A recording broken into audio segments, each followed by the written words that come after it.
Egaanii akkuma argitanii viidiyoo mana hojii keenya yookaan immoo mana farniicherii keenya waraabee jira. Isin argisiisa isiniin jedheen jira waan ta'eef kunoo kana fakkaataa jechuudha. Dhiifama ana afaanuma Oromoo kootiin itti uffadha maaliif jennaani harka babbaddii jechuudha. Ingiliffa kana mokkoruuni kunoo fayyoon dhaabbattee jirti jechuudha. Hojiirra jirti. Nama meeshaa gurguraa jirti jechuudha. Asirratti qophii keenya illee hin xumurre keessummaa dhufuu fi keessummaa hedduutu dhufee jechuudha. Hin agartu viidiyoo keessatti bakka soofaan kun iyyuu ga'uu didee jechuudha. Bakki ga'uu didee jennaanitu kun wambarii barbaanne itti daballee nama teessifnaa jechuudha. Namoota baay'ee dhufe viidiyoo keessatti hin agartu namoota 20 oltu dhufe jechuudha. Dhugaa rabbii gara kootiillee dhufanii gara fayyootii hedduutu dhufe dhugaa rabbii namoota bebbeetu waamte jechuudha. Namoota hagas mara hin beeku amman beeku immoo waamee jira obbolaa makiyyaa viidiyoo keessatti hin agartu jechuudha. Qophii irra jirraa hedduu baay'ee tokko dhadhabne jechuudha. Halkan guutuu hojjechaa bullee waama tokko bakka manuma sisirreessuu jechuudha. Dhugaa rabbii hojjettuutu illee hojjete waan hojjete garuu hin beekon biizii mataanee jechuudha. Haala kanaanii keessummaan nu muddanii jennaani achi gadi ilaallee dafnee xaxxaragaa jirraa jechuudha. Haala kanaan fayyoon keenya qophaa'aa jirti. Asirraan ijoolleen meeshaa nan bitadhaa bitachuun barbaadaa warri jettanii lakkoofsa koo isiniif hin maxxansala jechuudha. Lakkoofsa koo asirraa isuma argaa jirtan kanadha. Asiinii dawwaltanii na gaafattanii meeshaa barbaadan ajajachuu dandeessu jechuudha. Akkasumas immoo ijoolleen zim jettanii silkii koo fudhattanii biizii na gootanii waan adda adda nan gaafattanii waan adda adda nan gaafatanaa warroota meeshaa barbaadan malee biiziidha. Dhugaa rabbii hedduu tokko biiziidha sanii fi meeshaa bitachuu barbaadan footoo sanatti argitu isinitti agarsiisa. Viidiyoo muluu irra deemee soofaa barbaadanii waraabeen jira haga tokko isinitti argisiisa jechuudha. Isa laaltanii kan maraxattanii fudhattu jechuudha. Kunoo qophiin biifii akka haala kanaan qopheessinee jira. Haaluma isin argaa jirtaniin kunoo keekii muruu immoo guyyaa boriitti dabarsinee jechuudha. Maaliif biizii waan taaneef namnis waan baay'atee fi keekii guyyaa boriitti dabarsinee bormuraa jechuudha. Har'a keessummaa hin galfanna. Maaliif hedduudha namni dhugaa rabbii namni hedduudha.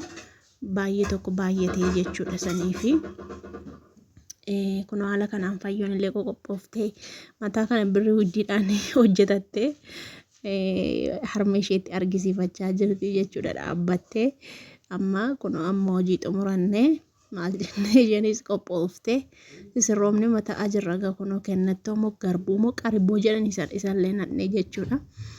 Kunoo ammaa isee taasaa jirti wiggii kanaa. Hoomaan heeriidhaa birrii guddaatti baasee jetteetu haasa'uutti jirti jechuudha. Birrii guddaadhaan naatti dhugumattiyyuu himteetu jirti natti fakkaata dubbattee jirti.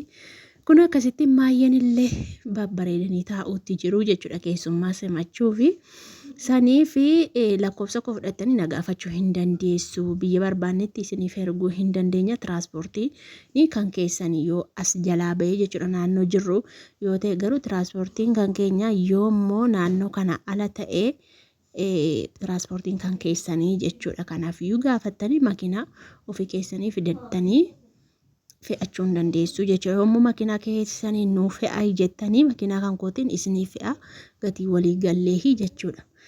Kanaaf akkasitti hojjechuutti jirra amma baqa sirriitti qaata jalqabne eebba isaati malee nuti qaata xumurre jechuudha. Eebbuma isaatiifitu sagantaa kana qopheeffachuu qabnaa eebbisiifachuu qabnaa jenneeti kan nuti qophoofne. Kunoo namoonni haala kanaan dhufanii jiru.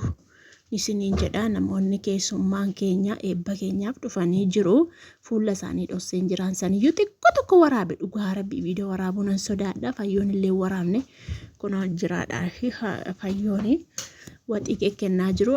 Dhokadheen viidiyootti ishee kana waraabee jechuudha. Dhugaa rabbii nama waraabuun an sodaadha. Sababii kanaaf xiqqeesse waraabe jechuudha. Malee baay'ee miti kunoo. Manni keenya kana fakkaata haala kanaanii waan barbaadan kunoo soofaa babbareedaa kan gatii gurguddaa kan gatii xixiqqaa kan barbaadan jechuudha. Asii ajajachuu hin dandeessu jechuudha. Lakkoofsa koo akkuma argitan isinii maxxansaan jira waan ta'eef jechuudha. Kunoo haala kana fakkaata manni keenya karuma dudduubaatti hojjetama. Kunoo kanammoo kan biraa asuma keessaa bitatanii fe'achaa jiru akkuma argitanii. Algaan keenya immoo kana fakkaata. baay'ee kwaalitiidha, baay'ee bareedaadha. Baqa sirriitti nama beeku qaxarree jechuudha warra nuuf hojjetanii. Ofii keenya qaxarannee warra keessa beeku, warra mo'aasaa qabu, warra dandeettii isaa qabu kanaan duraati malee addisii fireeshii hin qaxarre nuti warra hojjetu jechuudha. Kun haala kanaan kana fakkaata. Hedduu tokko bareedaadha warroonni barbaadan ajajadha, qulqullina qabaa, seeraan isiniif galaa. Ijoollee baay'eetu dhufee bitachaa jira hammayyuu jechuudha. Viidiyoo waraabee dhugaa rabbiin duraa dileetii ta'aa jechuudha. Viidiyoo hedduu waraaba garuu dileetii ta'a biizii waan hin ta'uuf jechuudha. Sanii fi kunoo kana fakkaata waan barbaadan wanti dhibee tokkoyyuu hin jiru jechuudha. Kunoo soofaan akka gatii keessanii akka humna keessaniitti argachuu dandeessu jechuudha. Abbaan humna isaatiinitu argata, abbaan humna isaatiinitu bitachuu danda'a jechuudha. Kan gatii guddaa jira, kan gatii xiqqaa jira. Kun akkuma argitanii bifa isaa maraxachuu dandeessu, ilaaluu dandeessu. Isiniin jechuu barbaada. Kun iddoon kun iddoo xarapheessaa beenshii irbaata irratti nyaatanidha jechuudha.